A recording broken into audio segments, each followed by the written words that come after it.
Okay, graphing a parabola. So what you learned about in graphing a parabola, we're going to look at y equals x squared plus 2x minus 3, is the first thing we do is find the axis of symmetry.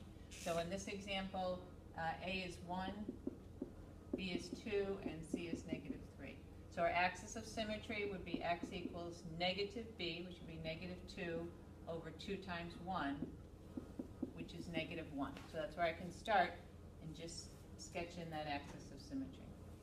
Next thing we want to do is get our vertex. Our vertex has that same x coordinate, and the y coordinate is just putting the negative 1 into that. So that would be negative 1 squared plus 2 times negative 1 minus 3. And go slow enough that you don't lose those negatives.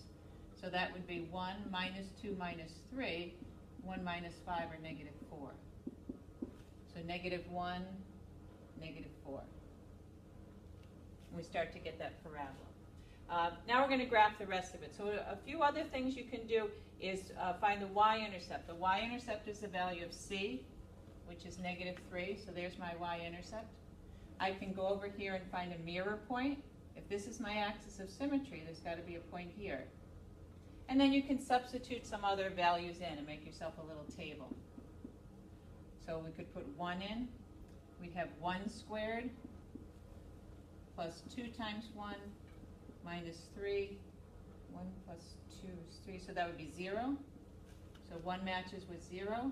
And then again, there'd be another point on this side. And there you start to get the shape of your parabola.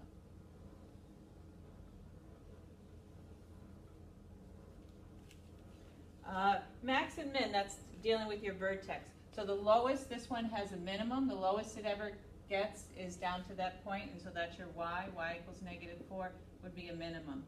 The maximum, you can say two things. The maximum is positive infinity because it just keeps going up and up and up, the y value, or you can say there is no maximum.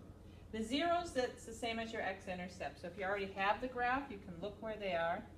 That would be positive 1 and negative 3. Another thing you can do is factor that.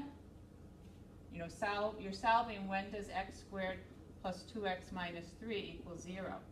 So it would be x plus 3 and x minus 1. And remember, we're setting those equal to 0. So when is x plus 3 equal to 0?